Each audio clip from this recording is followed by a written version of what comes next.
चार खासी काबिल जिक्र हैं।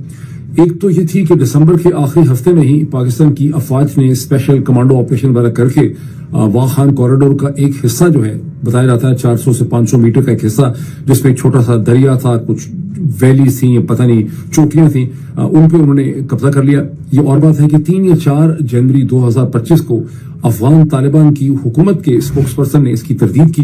उन्होंने कहा कि हमारी फौज की और उन सारी खबरों की तरदीद की है दफ्तर खारजा पाकिस्तान के दफ्तर खारजा ने, और कहा गया है कि जी पाकिस्तान ने कोई कब्जा नहीं किया वाघ खान कॉरिडोर के हवाले से। इसकी तफसील आपके सामने रखनी है।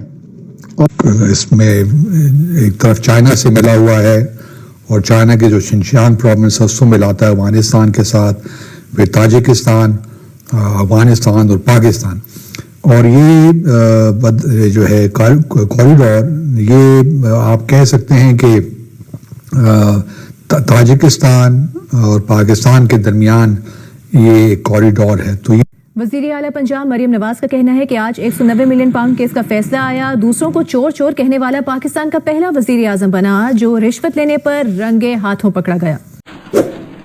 आपने सबसे पहले घबराना नहीं है, बाहसियत कौम हम इसका मुकाबला करेंगे। पुलिस की प्रेजेंस वाघ खान कॉरिडोर के अंदर है और वहां पाकिस्तानी किसी किस्म की कोई प्रेजेंस जो है वो नहीं पाई जाती।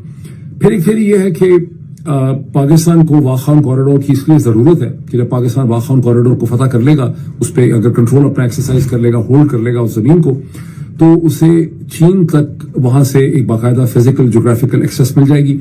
उसे ताजिकिस्तान जो नॉर्थ में है उस तरफ भी उसको एक्सेस मिल जाएगी और उससे सेंट्रल एशिया में ट्रेड करने में बहुत ज्यादा सहूलत हो जाएगी। इस पूरी थ्योरी के अंदर किसी ने सवाल पूछा नहीं कि पाकिस्तान को अभी सेंट्रल एशिया तक गुज़िश्ता 15-20 वर्ष में ट्रेड करने में किस किस्म की दिक्कत जो है वो दुश्वार रही है। इसमें पाकिस्तान में वाघ खान कॉरिडोर के हवाले से मीडिया में जो बहस हो रही है, ये जो बहस करवाई गई है, उसकी कई फॉर्म्स हैं। उसमें कुछ न्यूज स्टोरीज भी हैं, उसमें कुछ अजीब किस्म के आर्टिकल भी हैं। फॉर इंस्टेंस फ्राइडे टाइम्स के अंदर एक बहुत ही अजीबोगरीब किस्म का किसी ने 2 नंबर किस्म का कमजोर सा एक आर्टिकल भी लिखा है जो बिल्कुल भी वेल रिसर्च नहीं है। असला पड़ा हुआ है और वो किस तरह से उस असले का इस्तेमाल कर सकते हैं, या ये अमेरिका ने साजिश के तौर पर असला वहां पे छोड़ दिया है। इस किस्म की बहुत सी चीजों पे उनका बहुत सा जोर जो है या वक्त उसमें लग गया। जो क्रिटिकल क्वेश्चन फैसल बढ़ाए जैसे इंटेलिजेंट आदमी को उठाने चाहिए थे इसके हवाले से, वो उन्होंने बहरहाल नहीं उठाए। डॉक्टर मोनिस अहमद जो है वो एक बहुत ही रिस्पेक्टेड पाकिस्तानी एकेडमिक हैं, कराची यूनिवर्सिटी के इंटरनेशनल रिलेशंस के डीन वो रह चुके हैं। उन्होंने एक्सप्रेस ट्रिब्यून अखबार के अंदर अपना एक कॉलम लिखा है और इसी तरह से TRT जो है टर्किश रेडियो एंड टेलीविजन, उसके अंदर एक खासा फैक्चुअल रैशनल किस्म का आर्टिकल भी न्यूज स्टोरी एनालिसिस इस हवाले से छपा है जो मैं आपको स्क्रीन पे दिखा सकता हूँ।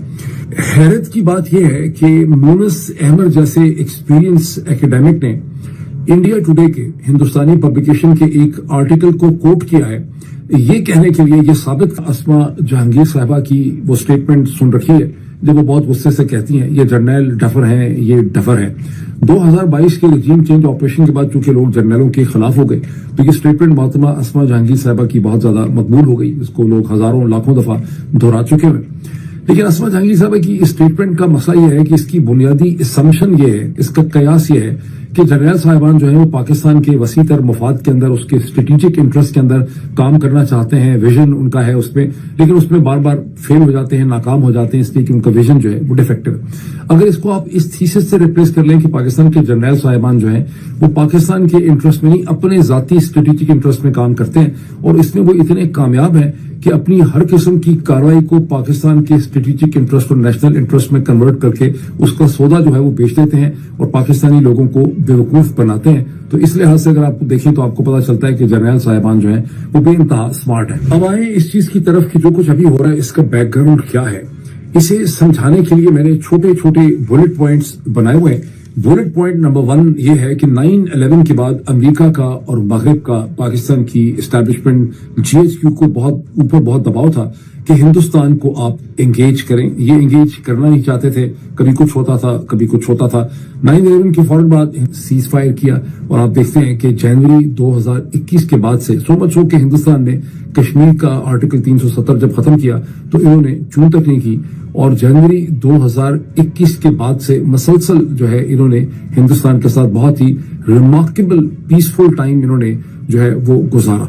इन बदलते हुए रीजनल और इंटरनेशनल डायनामिक्स में पाकिस्तानी फौज की टॉप लीडरशिप GHQ का वो क्राइसिस शुरू हुआ जिससे वो हमेशा खौफजदा थे, और वो ये कि अगर हिंदुस्तान के साथ आपके ताल्लुकात बेहतर हो जाते हैं, सुलह हो जाती है, तो फिर इतनी बड़ी फौज, इतने बड़े बजट्स, इतना बड़ा जो डिफेंस पोस्चर आउटले है और इतना ज्यादा जो खर्चा है और प्रिविलेजेस है, उसे आप कैसे जस्टिफाई करेंगे। इस मोमेंट से आगे उन्हें एक खौफनाक दुश्मन की तलाश थी।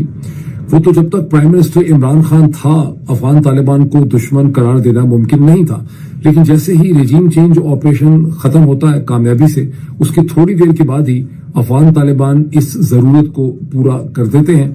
And rest is history. अब अगर ये एनालिसिस में सिर्फ आज के मौजूदा सेट्स ऑफ सर्कमस्टेंसेस में, हालात में आपके सामने रखूं, तो आप बहुत आसानी से इसे डिसमिस कर सकते हैं, लेकिन याद रखें कि आज से 1 साल पहले, बिकॉज इस स्टेज के ऊपर तो अफगान तालिबान अब हमारे दुश्मन डिक्लेयर भी हो चुके हैं, उन्होंने भी हमें दुश्मन समझना शुरू कर दिया है, लेकिन इस नाचीज ने 1 साल से भी पहले ये बताना शुरू कर दिया था कि पाकिस्तान के जनरल साहिबान और एस्टेब्लिशमेंट एक सोचे समझे स्क्रिप्ट से अफगान तालिबान को अपना दुश्मन बना रहे हैं, बिकॉज इस दुश्मन बनाने की इन्हें शदीद जरूरत। अब चूंकि बदकिस्मती से पाकिस्तानी मीडिया के अंदर क्रिटिकल क्वेश्चन रेज करने की कोई ज्यादा कैपेसिटी या सलाहियत नहीं पाई जाती।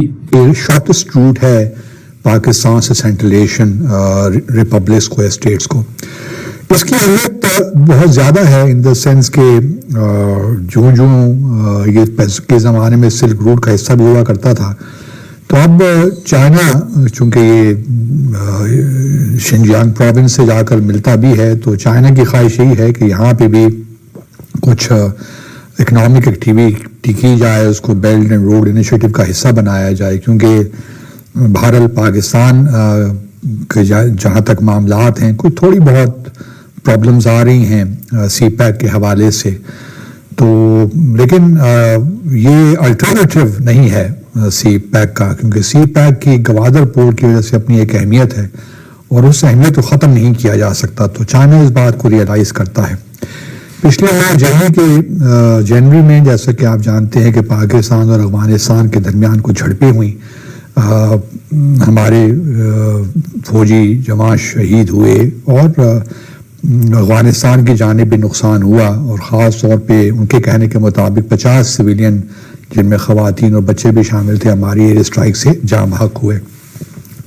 तो भी काफ़ी टेंशन है पाकिस्तान और अफगानिस्तान के दरमियान, को कैसा होना नहीं चाहिए था, लेकिन बहरहाल ऐसा हुआ, और अभी तक पाकिस्तान और अफगानिस्तान के दरमियान जो एक बेएतमादी की सूरत हाल है वो ख़त्म नहीं हुई। और पिछले दिनों से हम ये देख रहे हैं कि एक शोशा छोड़ा गया कि जी पाकिस्तान ने वाखान कॉरिडोर पे कब्जा कर लिया है। ये बिल्कुल ही बात है मेरे ख्याल में, क्योंकि ना इसकी कोई हकीकत नहीं है, और ना पाकिस्तान कभी ये चाहेगा या हमारी कोई ऐसी पॉलिसी है कि हम इस कॉरिडोर पे कब्जा करें, और ना फिर चाइना इसको कभी अप्रूव करेगा। इस वजह से इस किस्म की जो खबरें लोग फैला रहे हैं वो सिर्फ और सिर्फ पाकिस्तान और अफगानिस्तान के दरमियान मज़ीद प्रॉब्लम्स क्रिएट करने की कोशिश कर रहे हैं। हमारे लिए इम्पॉर्टेंट यही है कि हम अफगानिस्तान के साथ जो इस वक्त ताल्लुकात में कशीदगी है उसको दूर करें, यह हमारी टॉप मोस्ट प्रायोरिटी होनी चाहिए, और अफगानिस्तान काबुल गवर्नमेंट को इस बात पे कन्विंस करें कि जो TTP है वो आपके लिए भी ख़तरा, हमारे लिए भी ख़तरा है, और हम चूँकि अफगानिस्तान के खैर ख्वाह हैं, हम नहीं चाहते कि अफगानिस्तान बदअमनी हो या वहाँ पे लोग गुर्बत का शिकार रहे। हमारी तो हमेशा से यही कोशिश रही है कि अफगानिस्तान भी तरक्की करे और हमारे इंटरेस्ट का भी ख्याल रखे। तो ये चीज़ें बातचीत के ज़रिए हो सकती हैं, कोई ना कोई रास्ता निकल सकता है, लेकिन शर्त यह है कि हम एक मजबूत तरीके से जामे हिकमत अमली के साथ आगे चलें।